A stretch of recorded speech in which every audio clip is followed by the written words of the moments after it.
Alright, good morning, afternoon, or evening, everyone. Today I'm going to be talking about the Tier 7 Premium Cruiser, the Atlanta, of course, in the fresh look. The series, of course, the playlist, where we look at premium ships that came out in the past, but we just check them out nowadays, of course. If you have any requests or recommendations or anything, please leave the ship you want to see in the next video in the comments below, of course, and I'll try and feature a ship, of course, that is either highly requested or just something that seems interesting, you know. Just make it a premium ship between tier 5 to tier 8 or tier 5 to tier 9. But anyway, so here we have the Atlanta, of course. Let's start off with the armor layout. It does have 13 millimeters of armor, which, important to note, 13 millimeters of armor means 203 millimeter guns do overmatch your nose, your sides, so 203s go straight through everything. So for example, a Baltimore or Mayoko, the AP will go straight through your nose and stuff without caring. It's like basically a Yamato shooting at 32 millimeter armor, right? But anyway, that's the armor layout. Of course, if you check the Citadel here, it's pretty big, of course. It's pretty big, so you have to be careful with it. It is a very squishy ship, but it does make up for it in other ways. So let's look at our captain here. So I'm running Maurice Dickinson here. He has Last Stand, Incoming Fire Alert, Priority Target, Survivability Expert, Concealment Expert, IFHE, Adrenaline Rush, and HE and Sap Shells, Heavy HE and Sap Shells damage. Why am I running IFHE? Because at this tier, you do pen battleships, 26 as you can see. So if we take a look at Colorado armor, it is 26. So with IFHA you can actually pen the Colorado everywhere, which is really nice. You can pen Nagato everywhere, and ships like this you can pen them everywhere, which is really nice. It does lower your fire chance by 50%, but right now with this build I'm playing for pen damage. This also gives you 10% extra HE damage without the reduction in concealment. This 15% reduction in concealment says ship's detectability with main battery above 149. Well, 149 and above. And Atlanta doesn't have that. It has 127 millimeters, so its concealment remains 9.6, which is actually pretty good. We have prop mod 1, aiming system mod 1, engine room protection, and main armaments mod 1. You could run hydro search and radar instead, one of them, but I'm running engine room because the engines do break very easily with the Atlanta. I am running hydro. You could run the DFA, the infinite DFA, as you can see, but I'm running hydro, so you do get 3 charges of it. Also, in terms of camouflage, there is this awesome camo. Of course, there's the normal perma camo, which looks like this. It does look really nice. Of course, the normal perma camo does look really nice. There's also this variant, which is just the inversion of it, the American different colors. But most importantly, there's the Blazing Tropics, which does look gorgeous on the Atlanta. I do love this camo. It gives you some deck chairs, some sand on the deck, some trees. You know, it's pretty interesting. Some surfboards, you know. Pretty cool. Pretty cool. Some flags and stuff. You know, pretty cool camo. I do like the big palm trees in the middle and the really nice light blue color, of course. But anyway, so, but yeah, that's about it. So let's get into the game. Alright, so the Atlanta. Here we are on New Dawn. We are on New Dawn here, so top tier matchmaking for the Atlanta. I'm using, of course, the palm tree camo, which does look pretty good. But yeah, so what does the Atlanta do? And is it any good? So Atlanta is a super light cruiser. It's not a light cruiser, it's a super light cruiser, right? So it has destroyer guns. But they reload actually not too fast. I think the reload's like 4.5. What is it? Let's see. 4.8 seconds. But yeah, it gets radar, it gets hydro. You could replace the hydro with infinite DFAs, therefore you don't have a limit like hydros. For example, we have 3 of them. With Atlanta, if you run DFA, you have unlimited of them. But anyway, so you do have some torps, 4.5 kilometers, they're really bad. But basically the entire ship is based on the guns, of course. So let us go towards ACAP here for sure. But yeah, so what's so nice about Atlanta compared to, for example, higher tier super light cruisers? Well, if you put IFHE, which of course I'm doing, as I did already show you the build, I'm using IFHE. So my penetration is 26, which is enough to penetrate tier 7 and below battleships on their armor, on their nose armor and stuff. And if it's a King George V, you can actually pen it everywhere, which is really nice, of course. You do lower your fire chance down to 3.5%, but we're not going to be playing for fire chance with the Atlanta here. We're going to be playing for actual pen damage on these low tier battleships and stuff, and low tier cruisers. The thing is, if you do want to pen tier 9 ships, you can't, obviously, like battleships, because they have 32 millimeters of armor, and tier 8 battleships because they have 32.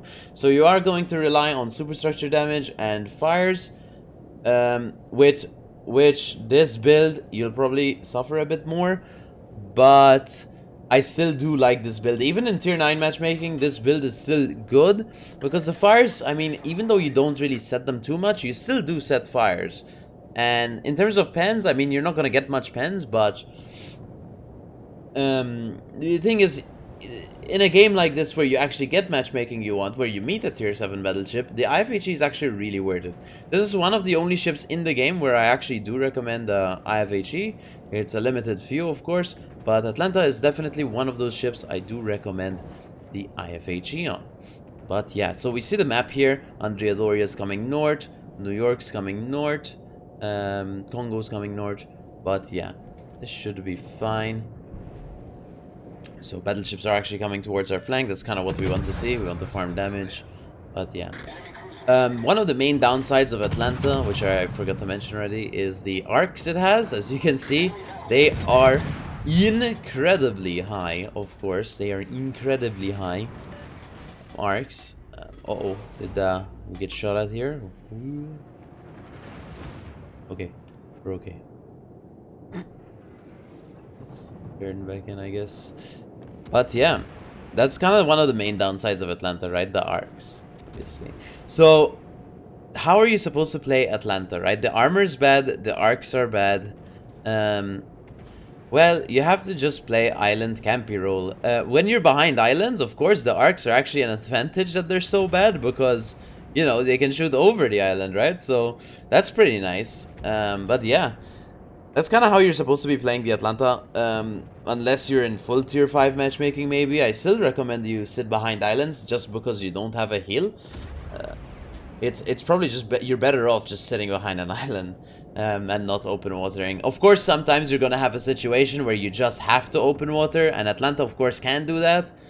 Just keep in mind, you do get overmatched by 203mm guns through the nose and through the ass with AP. So AP does overmatch you when it's 203 or above. So even, for example, Mayoko shooting AP at your nose can actually pen you and citadel you through your nose. But yeah. So the thing is, with the palm tree camo, of course, you're kind of trying to simulate being an island, of course. So try to be an island, I guess, with Atlanta. That's kind of your goal, right? But yeah. So this Alba's pretty suicidal up here. I'm not sure what he's doing. I don't think I'm gonna do much damage to him, to be honest. And my team can handle it. I have a Leon? No. Cavois and a Mayoko to do it. Maybe we help them because I can't shoot anything else anyway. Direct front. Fine.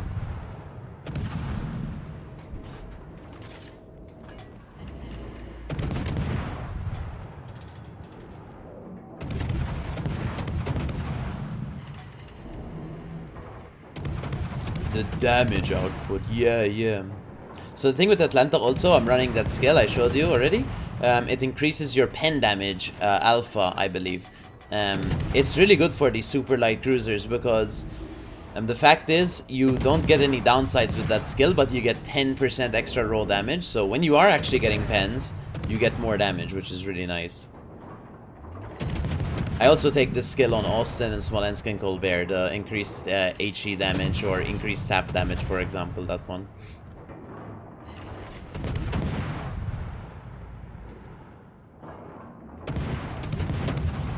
Oh yeah, we're just farming this KGV. There's pretty much not anything crazy that happens, to be honest.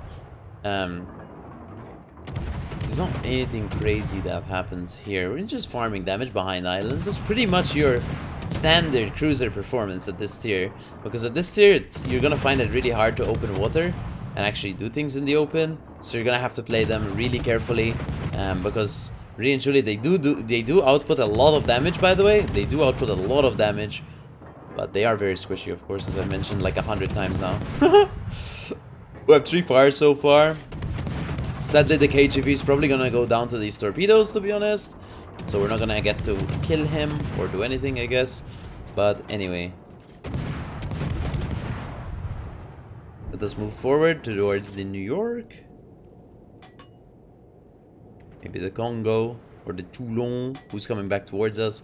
Looking at the game, we do have the B cap lost right now, but I think the Fubuki can deal with the Motsuki, and we'll get the B back. The C cap doesn't really matter because we have A, so honestly we're just focused on AB. We do have a lot of ships, including myself, on A. We do need to rotate down south, which we will, of course. It's just Atlanta top speed is around 32, 33 knots, so it's not that fast, of course. But for tier 7, it's fine. It's perfectly usable. Open watering here is a bit risky for sure, but I mean, it's in New York and he's not really looking at us, so I think we can do it.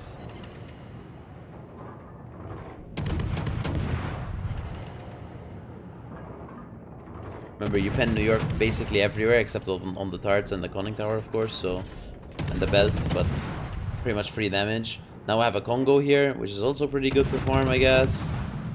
We just start shooting at it, I guess.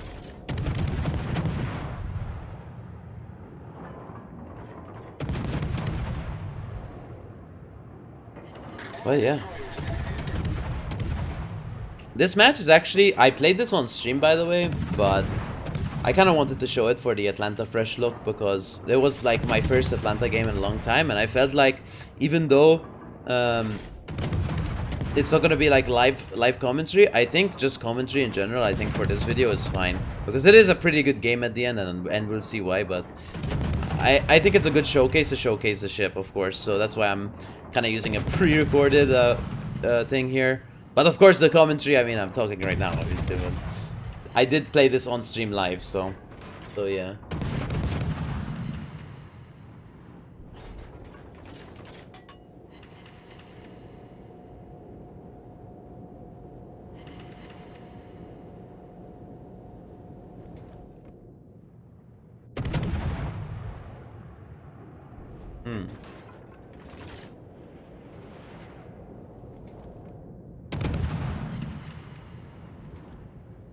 Some damage here. It's pretty much all you're playing for in Atlanta, damage and kills. But of course, you do have the radar functionality, which if you pair this ship up with a smoke destroyer or a Flint, guys, or a Belfast, or see, back in the day we used to play, this is a long time ago, we used to play like Atlanta, Belfast, Flint divisions, and they used to be like Giga Cancer for the enemy team, or double Belfast, Atlanta or something.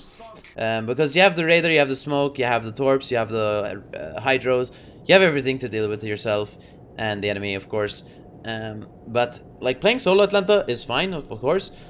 Obviously it's not as potent, but it's fine. You can take it up towards caps, for example, and use radar on the caps, and you know, just use the radar functionality and do things. That would be pretty good too.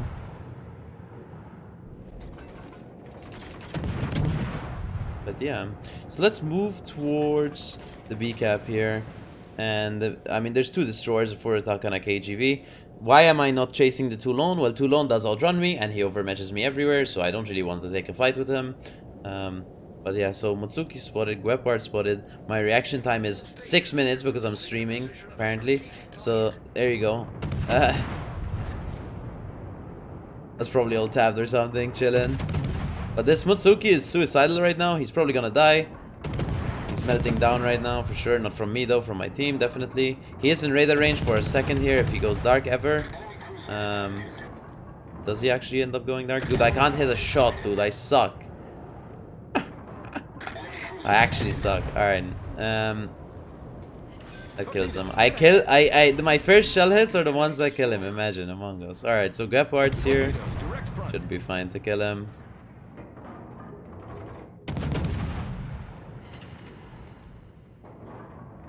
Maybe not us, because I suck. Where am I aiming, man? I'm not human. He dies. JK. Pretty impressive, pretty impressive. He dies to someone else, that's okay. 4 attack us here. I completely forgot the existence of the Toulon here, so that's why I'm broadside to it. Obviously, you shouldn't be doing that. But that's the thing with Atlanta. If you're like above 7 kilometers, like fighting destroyers and stuff, it starts being like, it starts becoming difficult. Like the more the range, of course, the harder it is. But especially in Atlanta, because the arcs are so bad. Why did I stop shooting the 4 Ataka here? I don't know, man. I just felt like shooting 1 salvo into the KGV, I guess. Because, you know, why not, right? Maybe I get a fire in a KGV and it starts burning and ticking and you get turbo damage.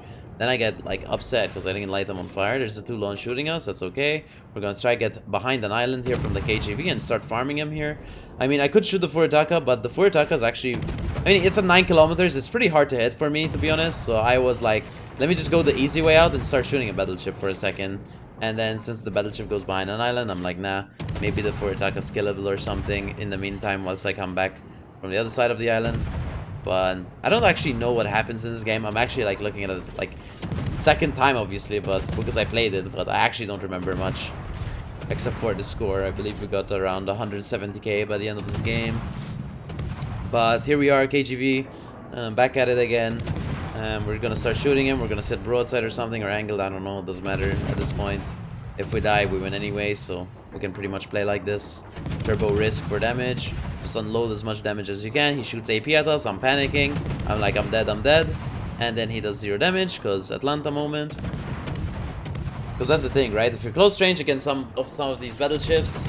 Well, he did miss, to be fair. If he hit my Citadel, I would have gotten, like, smashed, but he missed, so it's okay. As you can see, the damage output on a KGV at this range is incredible. We went from 128,000, now we're up to 153,000 in pretty much less than a minute. 30k in less than a minute. That's pretty much a lot of damage, to be honest. Especially for a tier 7 cruiser. Like, the damage output you can have on Atlanta is ridiculous. And it's incredible, actually. It's really good. But yeah. So we should be able to end this guy very shortly. Hopefully we do end up killing him, but I don't remember.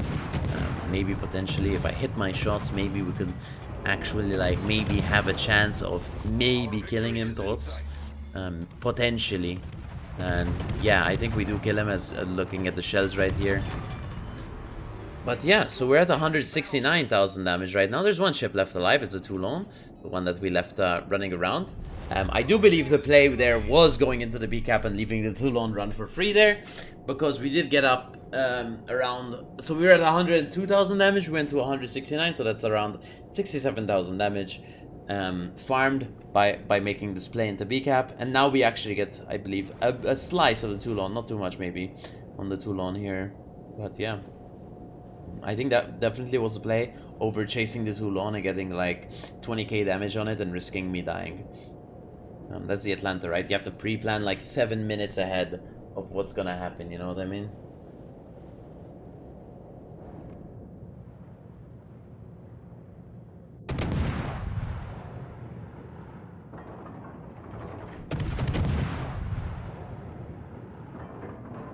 Checking the Toulon.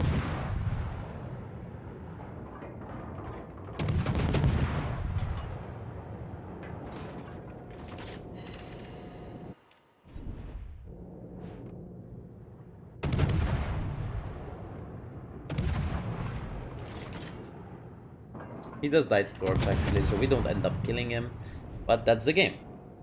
So for personal score, we ended up getting 171,000 damage, 484 shell hits, 3 kills and 7 fires, and we got high caliber, an incapacitation, and an assisted in capture. For team score, we ended up getting 2.2k base XP, of course top of the team by 800 XP, and 3 kills of course, and there you go, that's pretty much it. For detailed report, as you can see, we got 171,000 damage, 150,000 of which was from pen damage, 20k from fires, we got 49k on the KGV, 34k on the Congo, 1k on the Mutsuki, 48k on the other KGV, 15k on the 4 attack or 14k, 10k on the Auba. That's pretty much it. We took 14k damage for all of that, so that's pretty good. But yeah, there you go. So we used basically HE only here. For credits and XP, we got 536,000 credits, 9.5k XP, 2k free XP, and 11.8k commander XP. Alright, so my build, again to show you, is Last Stand, Incoming Fire Alert, Priority Target, Survivability Expert, Concealment Expert, IFHE, Adrenaline Rush, and Heavy HE and Sap Shells. And in terms of my equipment, I'm running Prop Mod 1, Aiming System Mod 1, Engine Room Protection, and Main Armaments Mod 1. And yeah, that's pretty much the Atlanta, of course. Let's go through my statistics, which are really bad. I mind you, because this is my first premium ship I've ever owned. Therefore, the stats on it are the worst you're gonna see in your life. But apart from that, I'll show you Atlanta and Atlanta B, because Atlanta B has more recent Atlanta stats. So I have a 59% win rate, which is pretty bad. 42k average damage, which is pretty bad. 660 games, which is insane. This is my literally first premium ship, guys. So, of course, my stats are going to be really bad. I was a red player when I bought the ship. Here's the Atlanta B stats, for example. Only 8 games, but more recent games, for example. 91k average. 63% win rate, which isn't too high, but these are all solo, of course. You can, of course, division with a smoke bot in Atlanta and Flint, or Atlanta and Atlanta Bay, for example, which I didn't do. But you could do that and get turbo damage, like over 100k at least, in Atlanta. These ships are incredible, actually, for farming damage. But yeah, you do have to be good at the game, which is something, of course, I mean, that's a given, right? It is a super light cruiser, so you have to be really good at the game to play these properly. But let's check the pricing for Atlanta. If we go into the armory first, we'll go into ships, we'll do Doubloons, and we'll do tier 7, and then we'll do cruiser, then we'll do American. So Atlanta is 9.3k dubs, which is actually pretty expensive. But then again, it is a pretty good ship. Overall, you do have to be somewhat decent at the game to actually play this ship very well. So it's 9.3k dubs. And then in terms of pricing on the premium shop, if we go check it out, click ships, click the filter, click tier 7 American cruiser. It's 30 euros 59 cents. So it's not crazy, but it is a pretty good ship. You just have to be pretty good at the game to play it well. But when you are good at the game, trust me, the ship is a joy to play. It's actually extremely fun to play, especially in ranked. This thing can be insanely fun in ranked. So yeah, do I recommend the Atlanta? Yes, I do. It is a very good ship. It's wonderful, but you do have to be good at the game to actually do play this ship very well. Otherwise, if you're not that good at the game, I would recommend either, and you really want to play the Atlanta, I would recommend you play with a smoke bot, to be honest, because playing it alone will be pretty difficult overall. But yeah, that's pretty much the Atlanta for you guys. I hope you enjoyed the video, and if you have any recommendations for another premium ship video, please leave it down in the comments below. But big fan, guys, and I'll see you in the next video.